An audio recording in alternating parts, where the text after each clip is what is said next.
एक बार की बात है, एक बाज एक पहाड़ की चोटी पर कुछ अंडे देती है और एक अंडा पहाड़ से लुढ़क कर नीचे आ जाता है, लेकिन वो अंडा टूटता नहीं है। अब वो अंडा नीचे गिर जाता है और नीचे एक फार्म हाउस होता है। उस फार्म का जो मालिक होता है वो उस अंडे को उठाता है और सोचता है कि पता नहीं ये किसका अंडा है। वो उस अंडे को अंदर ले जाता है जहां पर बहुत सारी मुर्गियां होती है। वो उस अंडे को मुर्गी के आलने में रख देता है जहां और भी अंडे पड़े होते हैं। अब वो मुर्गी उस अंडे को अपना अंडा समझ लेती है और उसे गर्मी देती है और एक दिन उन अंडों में से चूजे बाहर निकलते हैं, लेकिन वो बाज का अंडा होता है, उसमें में से एक बाज बाहर निकलता है। तो जब वो बाज उस अंडे से बाहर निकलता है तो क्या वो खुद को एक बाज मानता है? नहीं, वो अपने आप को मुर्गी ही मानता है। वो बाकी सारी मुर्गियों के साथ खेलता है और एक दिन आता है जब वो इतना बड़ा हो जाता है कि बाकी मुर्गियों से वो खुद को 3 गुना बड़ा देखता है। उसे दिखता तो है कि वो इन सबसे बड़ा है, लेकिन वो खुद को एक मुर्गी ही समझता है। एक दिन वो सारे खेल रहे होते हैं और तभी आसमान से जमीन पर एक परछाई दिखती है। तो वो मुर्गियां कभी ऊपर आसमान में नहीं देखती, हमेशा ग्रुप में रहती है।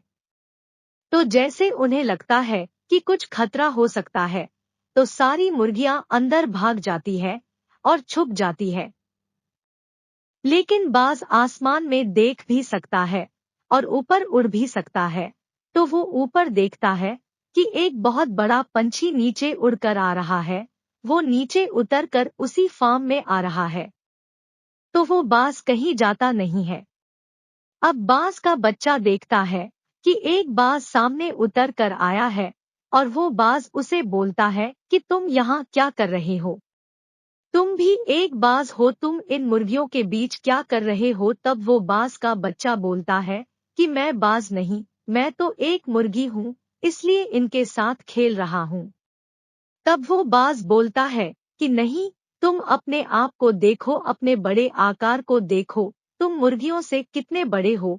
तुम्हारे पंखों में वो जान है कि तुम आसमान में उड़ सकते हो, बादलों के ऊपर उड़ सकते हो, तुम पहाड़ की चोटी पर जा सकते हो। तो उस बाज के बच्चे को लगता है कि ये बाज मुझे बहला रहा है, ये मुझे अपने साथ ले जाएगा और खा जाएगा, और वो वहां से भागकर अंदर चला जाता है। अब वो सारी मुर्गियां उसे बोलती हैं कि बाहर तो बाज आया हुआ था, उसने तुम्हें चोट तो नहीं पहुंचाई? वो बोलता है कि नहीं, वो बाज मुझे बहला रहा था, फुसला रहा था और बोल रहा था कि मैं भी एक बाज हूँ, आसमान में उड़ सकता हूँ, कहीं भी जा सकता हूँ। वो मुझे अपने साथ ले जाता और खा जाता।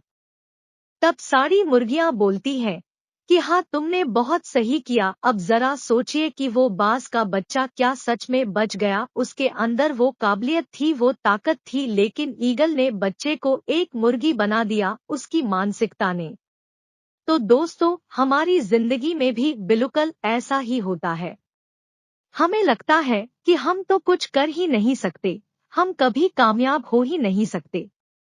कोई कामयाब इंसान हमारे पास आता है और बोलता है कि तुम भी कामयाब हो सकते हो, तुम भी अपने सपने पूरे कर सकते हो, लेकिन हमें लगता है कि वो कामयाब इंसान हमें बहला रहा है, फुसला रहा है, हमसे कुछ होगा नहीं।